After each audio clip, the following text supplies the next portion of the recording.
All right, the next one that we can talk about is, what else should we talk about? What's another one that y'all can think of? Let's go back. What's another one that we can think of that everybody's like wondering? How do you do this? Another one we could talk about is owner financing.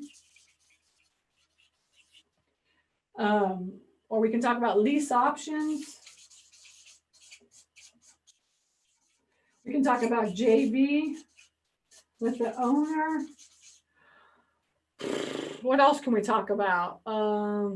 These, when I say lease option, it would include a sandwich lease option or sandwich lease option. Of all of these, which of these would you like to talk about? What's the next one? The wrap around the mortgage, a wrap. Oh yeah, a wrap. A wrap is nothing but paperwork. Everybody always asks about the wrap. The wrap is just a paperwork. That's it. That's the attorney doing a loan on top of a loan, or the title company doing a loan on top of a loan.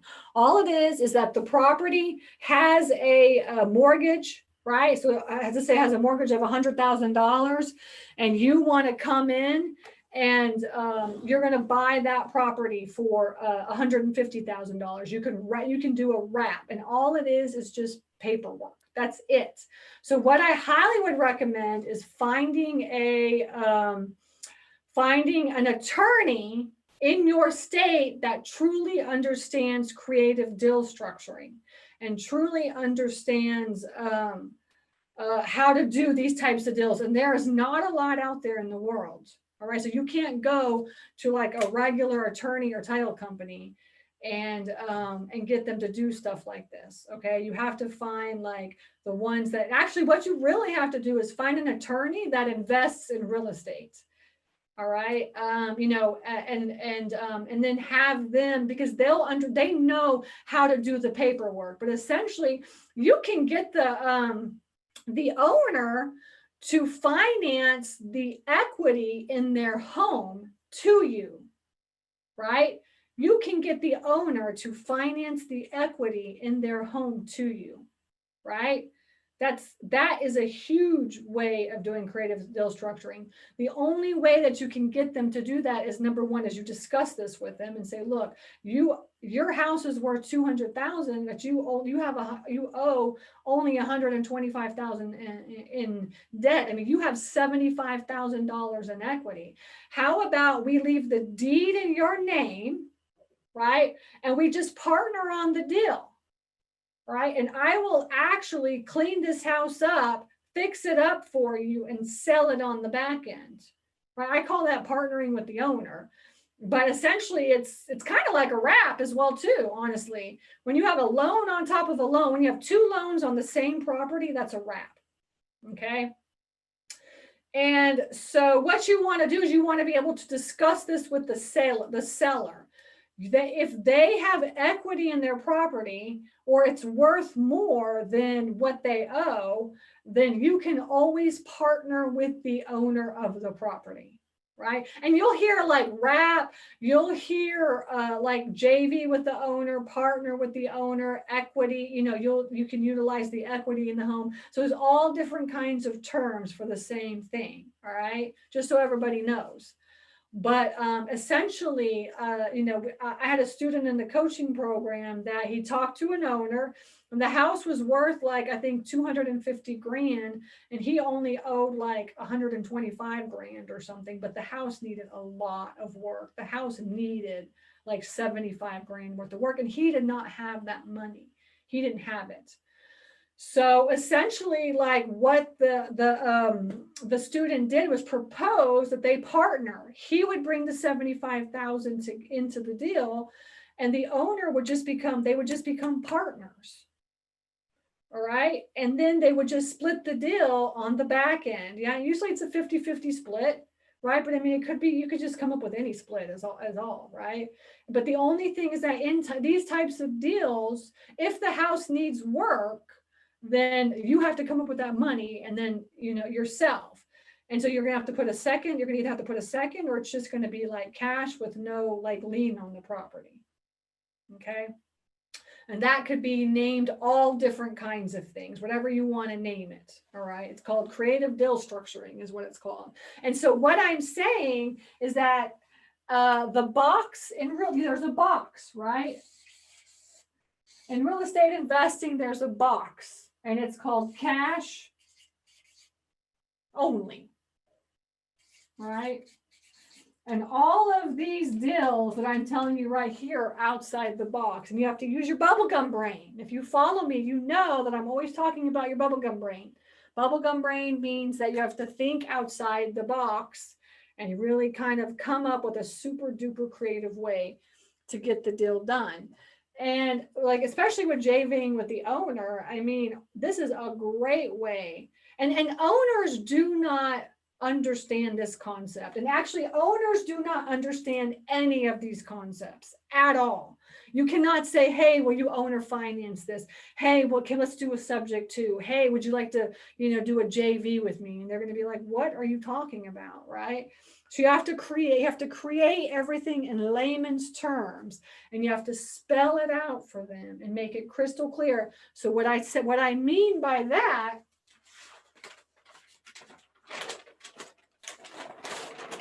is that when you make your offer, you have to spell it out. So if it was my first offer is cash, my second offer is subject to, and my third offer is owner financing. Let's just say, right? And you could do like as many offers as you want. In fact, you could do within this, you could do 5 different offers, right? So the cash offer, it's a cash offer, right? If you say, okay, I'm going to offer cash offer. This offer for this house is $75K. That's the only, if I want cash, that's what I can pay you. All right. But I know that you owe $125K on this house, right? So you can't really take that offer, right? So instead, right, I'm going to do a purchase price, right? You're going to do a purchase price. You're going to do interest, you're going to list out the down payment. I guess I'll just list these out without putting the numbers. Down payment, repairs, interest, purchase price, and then and when I say down payment, I mean like this is what you're going to bring to the table in order to close the deal. And then you can also do like what is it called? Like a bonus or an incentive to get them out. What else am I missing for subject to? Right? I think that's it, right? So you're gonna list this out. You're gonna say, look, this is it. And you're going to kind of spell it out in the letter. And like I have all my students in my class, my coaching, they literally, there's a nice letter and they're just like, boom, boom, boom, boom, boom. And they explain this, right? And then here, and that would be like offer number 1.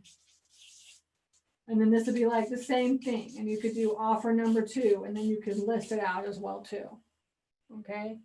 And then on the letter as well too, then you'll have like even the same thing. You're going to have purchase price, interest, down payment, repairs, any bonus. You usually don't give a bonus for, but you could get a bonus, incentive, down payment. What else? And then profit. You could also, and then I like with the owner financing, I like to say, this is how much you're going to make. And then your offer is going to be offer number 1, offer number 2, offer number 3, right? And then you just boom, boom, boom, list them all out. Okay. Somebody says, why interest? Why not instead tell them the interest is already included? Then do that. There's no right or wrong way.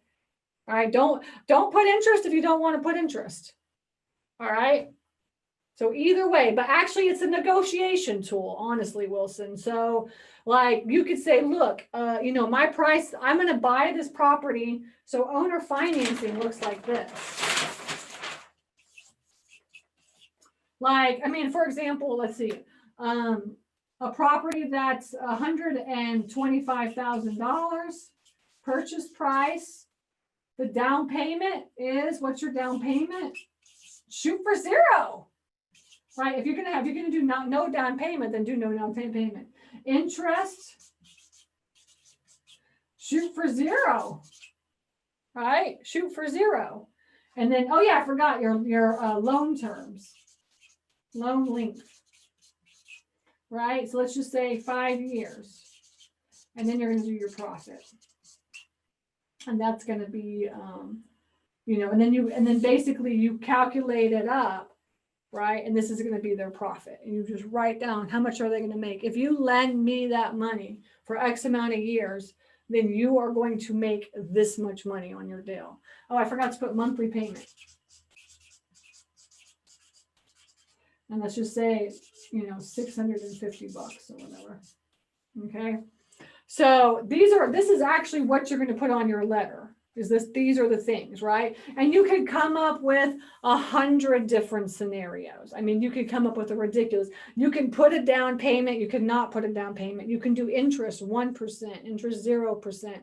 You could do, the purchase price is $150, right? And I always tell my students, like, create a win-win situation for the seller, right? Don't get greedy. Create a situation where the seller is going to say, oh, I never even thought about this, and I can make this amount of money in 5 years if I actually do it this way versus this way. So it's your job to actually educate the seller on exactly what the offer should be or what the profit will be if they work with you, okay? And who knows which one they're going to pick, but you need to educate them on all of them. That's why I say I'm making at least 3 to 5 different offers on my property, right? I make at least 3 to 5 different offers. All right. And so that's kind of how owner financing works. So owner financing means that the owner is going to be the bank. So let's just say that the owner owes $100,000 on this property that's worth, $125,000. Right? So let's just say the owner owes $100,000 on the property, and you're going to buy it for $125,000, and he's going to owner finance it to you. So what does that mean? You're $25,000 in the hole. Guess what? You do a whole nother loan. Because there's a mortgage for $100,000. So you're going to be paying the mortgage, right? Every single month. And then on top of that, you're going to be paying another $25,000 to him, whatever you decide. That's a wrap. Okay. So, so you could totally do that. Now, the way that you do that is all just paperwork. Like you just put it on your purchase sale. Like we've decided that I'm going to buy it for $125,000. He's going to owner finance it, but he owes $100,000. Right. And then on your purchase and sell agreement that you signed with the seller, you just write down your terms. That's it. You write all these down. I'm going to give him $5,000 right now. I'm going to pay $1,000 a month for 5 months, no interest or 3% interest. So you're going to write these terms down on your purchase and sell agreement, and you're going to put onto the contract what he owes in his mortgage and what you're going to pay for the mortgage, for the purchase price. All right. And you say, create the documents that show that we're going to be doing 2 separate loans. Does that make sense? It's kind of difficult. I totally get it. Kind of difficult. That's why I said, like, these are advanced strategies, but once you learn these strategies, bing, bang, boom, right?